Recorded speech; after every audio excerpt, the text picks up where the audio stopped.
Hello, hello, beautiful listeners, and welcome to episode 5 of The Wellspring Within. We are going to talk today about an ancient principle, a principle that's all about balance. So listen in and see how this will apply to your life. We are just passing this wonderful date as I record this podcast, and that is the date of September 22nd, 2022, which actually is the autumnal equinox, the fall equinox. And rest assured, whatever time, year, day, night, location that you listen in, what we're going to talk about today absolutely applies in your life. It's a universal principle, and the name of the principle is Yin and Yang. So I'm sure you've heard of this wonderful ancient idea, this axiom of yin and yang. It's actually a description of the forces in nature. So, according to ancient Oriental medicine, the one cosmos, the one energy that exists, all creation, the universe, it has at its basic the two qualities of expansion and contraction. And these are the primary driving forces in nature: the expanding forward motion and the contraction or the resting action. So I want to talk about these and what I've come to discover about them, because I really think that this can help bring well-being into your life as you begin to explore or deepen your understanding of these elemental natural forces, not only in the universe, but within each one of us. So I saw an interesting question a couple of weeks ago. I have a beautiful class, a coaching group that I'm in, and somebody posted a question that said, "What's up with this yin and yang? And like, how do you spell it? Like, some people spell it this way, some people spell it that way." And I thought about it, and I've been a student of yin and yang principle for many, many years, and I have so much to learn. But what I did hear from my amazing Japanese teacher and came to understand is that the sounds of the words themselves are important. There have been times when certain groups have reversed the names for yin and yang, but if you listen to the sound of the actual word, it'll give you a clue as to which is which. So let's start with the sound of yin. We spell that Y-I-N in English, yin, or it's pronounced in. Think of the word inside. So in. So the sound of in, make it for yourself. Say the word yin, yin. You can feel that it's short, it's inward. Your mouth makes a closed sound for the short I. Your teeth are almost closed and biting. Yin, very small lips. And when you make that sound, if you not if you're driving, but if you were to close your eyes and make the sound, you would feel the quality of the sound. And just try it. Unless you're driving, do not close your eyes. Yin, yin. It's an inward, quiet, contracting sound itself, and that is the principle of yin.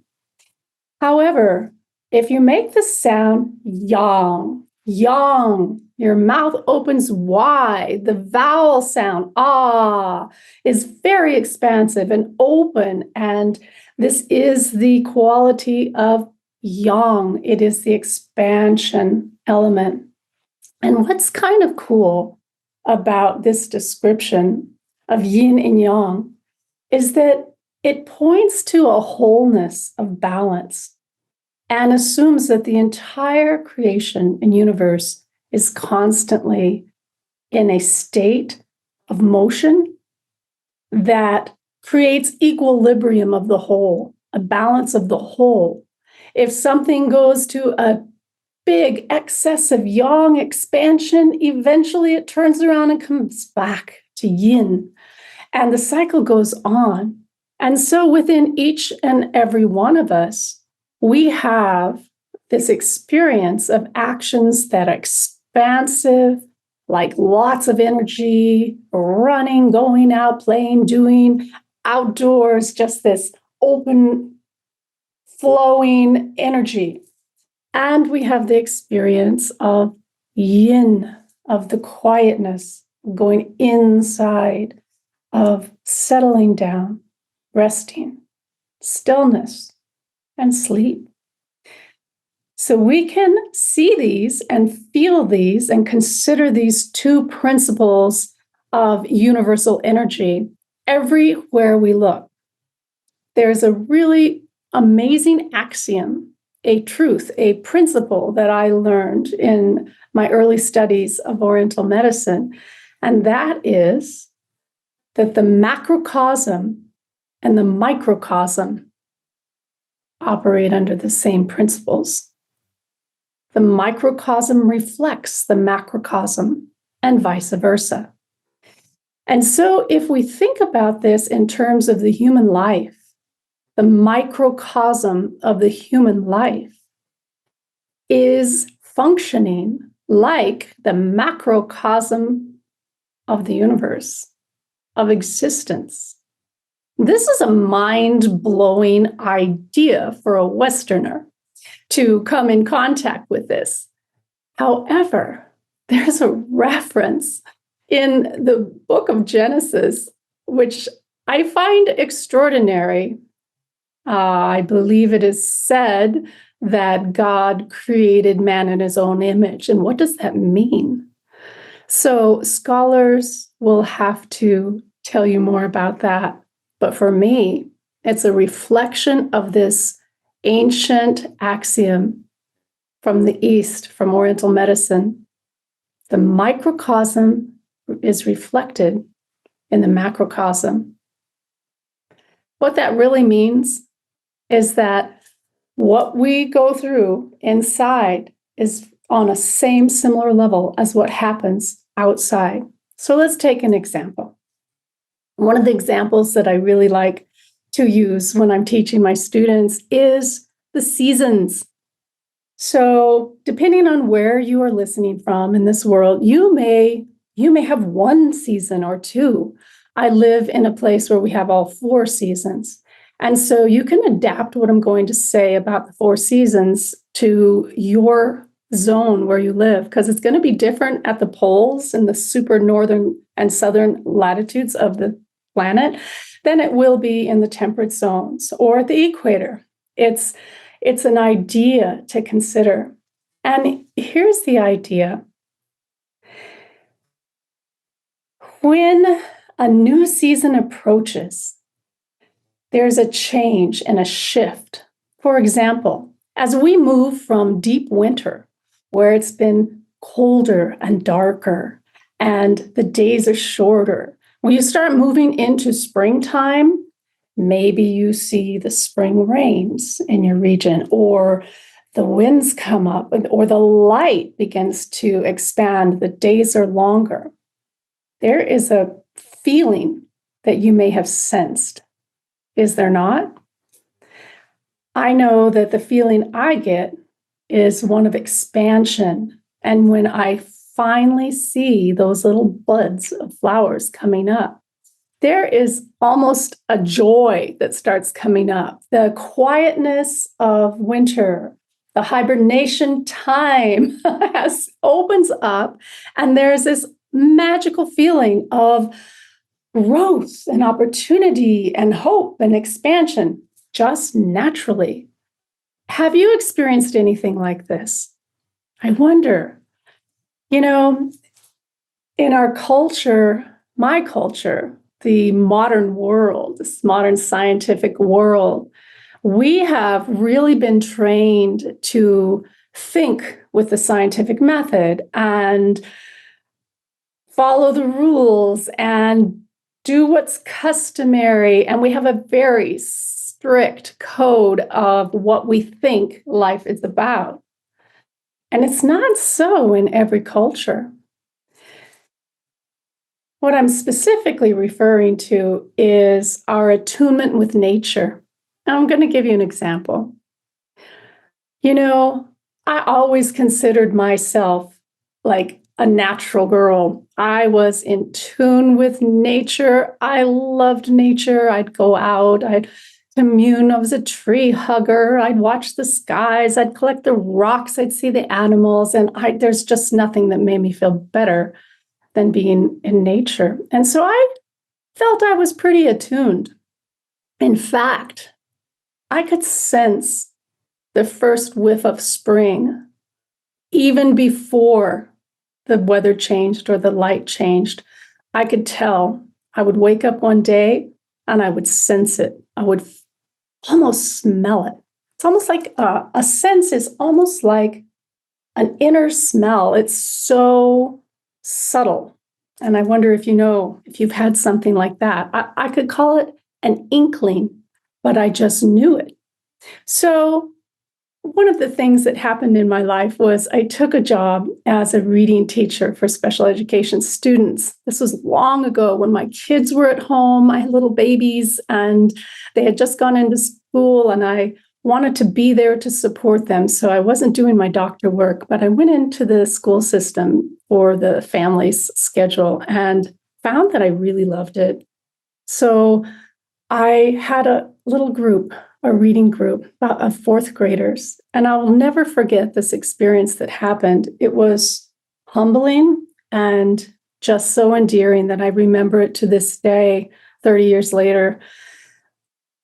We were sitting around at a table, 6 little kids and myself, in this classroom out in the valley, far away from the city, in the rural zone of New Mexico, and a little school. And this school building had my classroom had a row of windows all along one side with a door that opened up.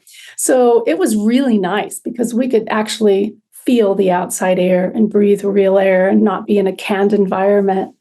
So we sat there at our table reading a book and taking turns, and all of a sudden, this beautiful young boy that I had in my group looked up and he stopped and he just looked for a minute and he said, "Miss Jeannie, it's going to rain." And I looked up and I looked out the window and I had seen the weather report. I knew it was a sunny day. It's going to be gorgeous all day, a few clouds, no big deal. And of course, I could smell rain. I knew when rain was coming. I felt it in my bones. I don't know. Has any of you ever felt or heard about your grandmother who felt the rain in her bones? They used to call it getting the rheumatism if they would hurt and the atmospheric change would happen. So on this day, I told him, "Oh, no, honey. No, it looks great. Look, it's so beautiful and sunny." So we went back to reading. A few minutes later, we hadn't even finished our book. All of a sudden, the room got really dark quickly. And we looked up and the thunder boomed so loudly and the rain poured down all around. We all ran to the window, opened the door, and just stood there excited and just marveling at this magical rain out of nowhere. And I looked at him. I said, "How did you know?" Well, this young boy was from the Navajo Nation.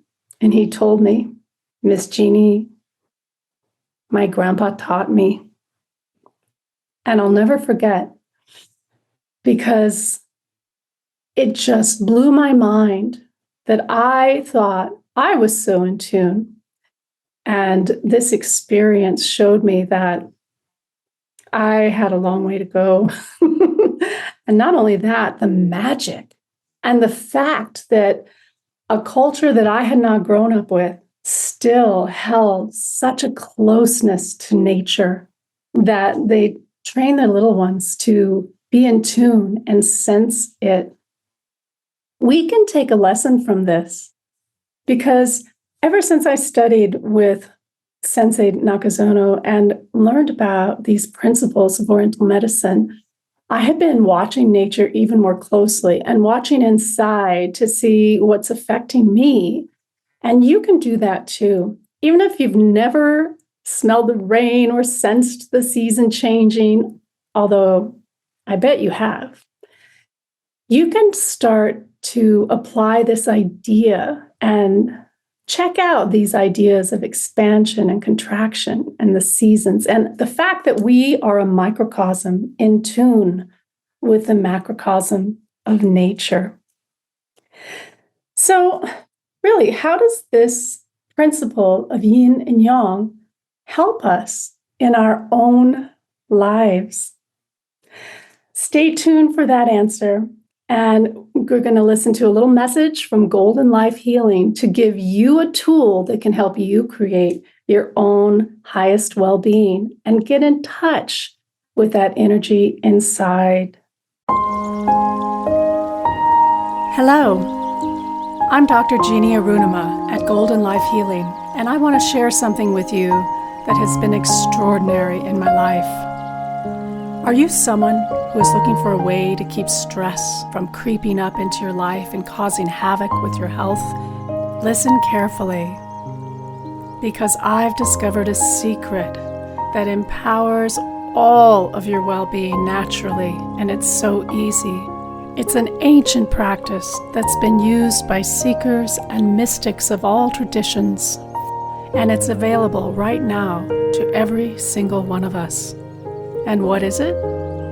I call it going to the wellspring within. And how?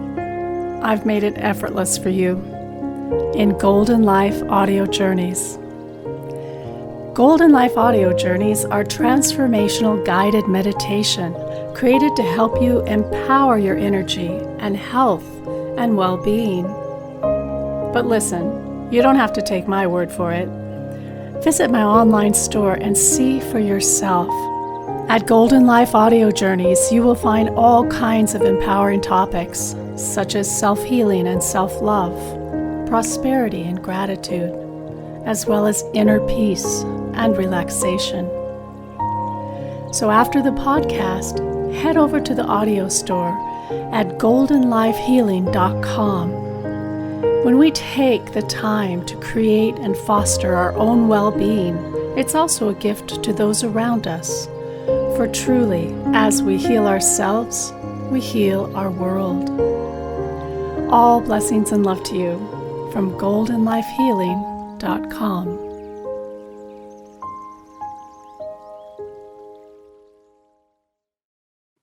Okay, welcome back. And we were talking about how the principle of yin and yang, this description of the contraction and expansion energies of life and the universe, can affect and help us in our own well-being and in our own lives. So I want to share with you a very important principle, another principle of Oriental medicine. I'm sharing it all today. And that is this: when you can help the body to get into balance, all symptoms, all diseases will right themselves. So in Oriental medicine, it has been mapped out for thousands of years how the energy patterns flow through the body. And in Ayurveda and so many different ancient cultures, they are aware of the energy flow in the body.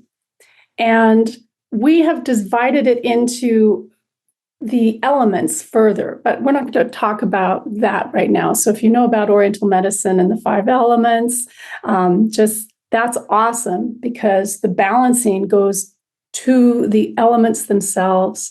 And in Oriental medicine, once you have balanced the meridian flow, the energy flow, that's when healing occurs, because it's the body's own inner capacity for healing that does the healing.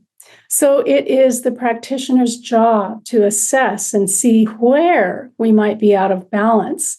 And it's a fine-tuned art to learn about in the science of all that is known. It's just really fascinating. It blew my mind as I started studying.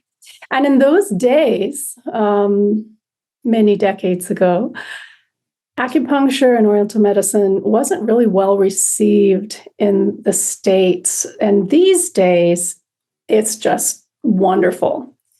So much growth in accepting alternative and in complementary medicines and healing. It's just a wonderful time to take advantage of all these different kinds of healing, along with our incredible Western differential diagnoses and our doctors and pharmacies. Like, all of this together can really support our well-being. But back to the principle of balance and yin and yang. So when we get out of balance and go, for example, just too far yang, let's say that you worked and worked and worked and you had a deadline and you wanted to just keep going till you got it done. And so you worked excessively and you expended that energy and you just stretched and burned outward this energy. The natural effect of that, unless you're young and have a massive amount of reserve, is that you're going to be really tired the next day. Your body is going to go from expansive energy use to contracting back to secure its energy back to nurture. And so that is an example of how yang turns back to yin. So it's important to note that yin and yang are not just 50-50%. If you see the yin and yang symbol, which I'm sure you've seen, the beautiful swirls of black and white, there's a dot within each one that shows the opposite color, because it's just a pictogram. It's an image to depict this situation of a spherical, energetic flow within our beings and within the universe. This flow is always seeking balance, just like the body is seeking its homeostasis. And when we have homeostasis and the energy of the body, all the systems are go, nothing's out of whack or too tight or, too loose or too expanding, too hot, too cold, any of the opposites. Every time that we come back into balance and create homeostasis within our being, we feel better. It's just the natural order. Yin and yang seek to balance themselves. So as you begin to consider this expansion and contraction principle, how can you apply it to your own life? In this example I just gave, think about your energy expenditure during the day versus your gathering energy. So work versus rest, and make it simple. Do you push yourself beyond what your body really needs? Or are you so sedentary with your computer life that you don't get out and expand enough? Like, which direction do you need to expend your energy or save your energy in order to feel truly at your best? You can consider this as you go through your days and just take note. Is this expanding? Am I balancing that with restful, contractive energy? So awake versus sleep is another great example.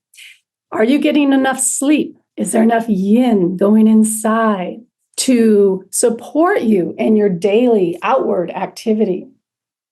So consider this principle as you go about your days and see how that can work for you. Everybody's different. We all have a different constitution, time in our life, different diets. Oh my gosh, all the factors that affect this are huge. Where you live in the world, what season you're in, it all impacts. So remember, it's not 50-50 is equal. It is a beautiful principle of motion, and it's just a way to reflect inside.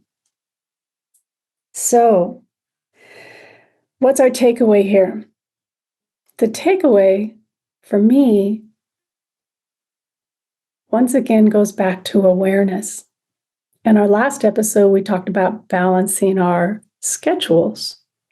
And you can see how that relates to expending energy, yin or yang, which direction.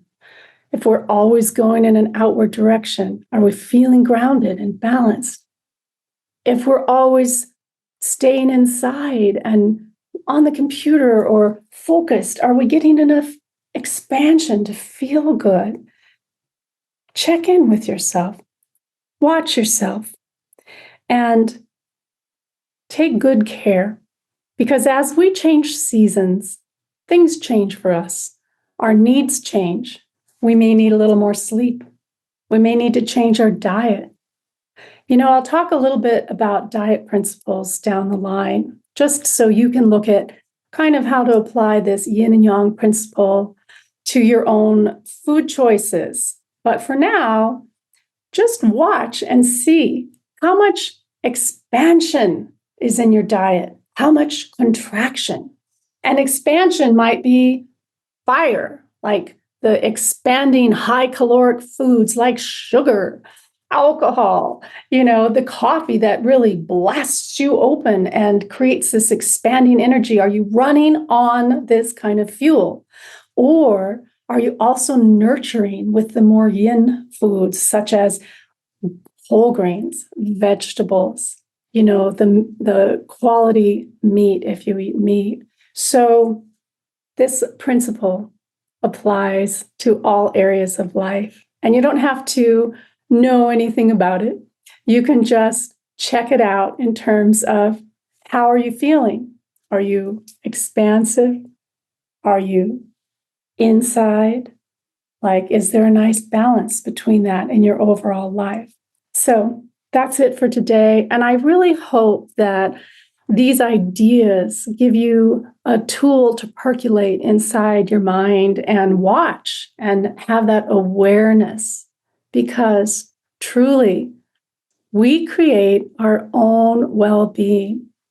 And what I always love to say, because it's so true, as we heal ourselves, we actually help heal this world. It's a ripple effect. So take great care of yourself, and all blessings and love to you from Golden Life Healing. Namaste.